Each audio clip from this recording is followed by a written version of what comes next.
अस्सलामु अलैकुम वरहमतुल्लाहि वबरकातुहू। प्यारे नाज़रीन, तरावी की नमाज़ पढ़ने का तरीक़ा क्या है, तरावी की नियत कैसे करना चाहिए, तरावी में कौन कौन सी सूरतें पढ़ी जाती हैं, तरावी का वक्त कब से कब तक रहता है, जमात के साथ या अकेले तरावी की नमाज़ कैसे पढ़ें, इस वीडियो में हम आपको तरावी की नमाज़ पढ़ने का मुकम्मल तरीक़ा बहुत ही आसान अंदाज में बताएंगे।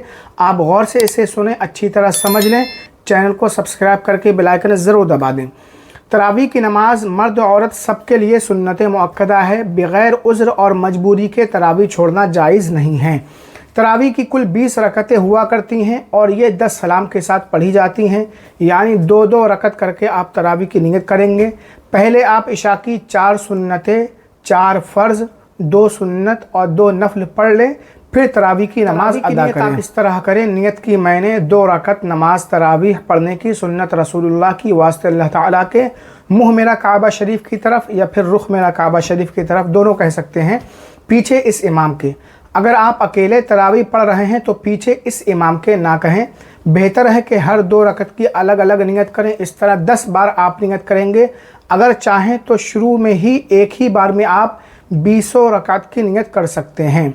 दिल में तरावी की नमाज का पक्का इरादा होना ज़रूरी है और ज़बान से नियत के अल्फाज कह लेना यह मुस्तहब है। हाफिज़ साहब के पीछे तरावी पढ़ रहे हैं तो सना यानी सुब्हानकल्लाहुम्मा व बिहम्दिका व तबारक अस्मुका व तआला जद्दुका व ला इलाहा गैरुक पढ़कर खामोश हो जाएं और कुरान पाक को गौर से सुने। सना के बाद आप कुछ ना पढ़ें।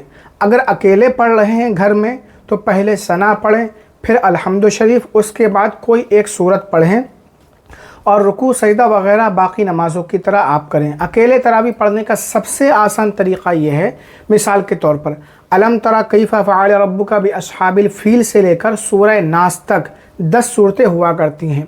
हर रकात में एक सूरत आप पढ़ें। जब 10 सूरतें मुकम्मल हो जाएं, 10 रकातें मुकम्मल हो जाएं तो फिर अलम तरा से शुरू कर दें। इसके अलावा दूसरी सूरतें भी आप पढ़ सकते हैं जो आपको याद हों। और जिन लोगों को ये 10 सूरतें भी याद ना हों वो हर रकात में सिर्फ़ कुल हुवल्लाहु अहद या जो सूरत याद हो वही पढ़ लें, तब भी तरावी हो जाएगी। लेकिन हर मुसलमान को कम अज़ कम 10 सूरतें तो याद होना ही चाहिए। हर 4 रकत पर इतनी देर बैठें जितनी देर में 4 रकत तरावी पढ़ी जाती है। आप इससे कम भी बैठ सकते हैं। बैठकर कलमा, दुरूद पाक या तस्बीह वगैरह, सुबहानल्लाह, अल्हम्दुलिल्लाह वगैरह या दुआए तरवीहा जो आम तौर से पढ़ी जाती है आप उसे पढ़ें। तरावी का वक्त क्या होता है? तरावी का वक्त इशा की फ़र्ज़ नमाज पढ़ने के बाद से लेकर तुलूए फ़ज्र से पहले तक रहता है, यानी फ़ज्र का वक्त शुरू होने से पहले पहले तक आप तरावी की नमाज़ पढ़ सकते हैं। तरावी की नमाज़ वित्र से पहले भी पढ़ सकते हैं और वित्र के बाद भी। बैठकर तरावी पढ़ना, बग़ैर उज़्र बैठकर तरावी की नमाज़ पढ़ना मकरूह तंज़ीही है, खड़े होकर ही पढ़ना चाहिए। कुछ औरतें बग़ैर उज़्र बैठकर तरावी पढ़ती हैं और कुछ मुक़्तदी हज़रात भी, यानी जब इमाम साहब रुकू में जाते हैं उस वक्त नियत बांध कर जल्दी से इमाम के साथ रुकू में चले जाते हैं, तो ऐसा करना बहुत बड़ा गुनाह है। मतलब जो लोग इमाम के पीछे खड़े रहते हैं सिर्फ़, और जब इमाम रुकू में जाते हैं फिर वो नियत बांध के नमाज में शामिल होते हैं, तो ऐसा ना करें। ये नमाज से सुस्ती और काहिली है। कुरान पाक में इसे मुनाफिकों की अलामत कहा गया है और ऐसी नमाज से आपको क्या फ़ायदा मिलेगा। लिहाजा ऐसा हरगिज़ ना करें। मुकम्मल दिलचस्पी के साथ तरावी की नमाज़ अदा करें। उम्मीद है आपको तरावी पढ़ने का पूरा तरीक़ा अच्छी तरह समझ में आ गया होगा। इस वीडियो को लाइक शेयर ज़रूर करें।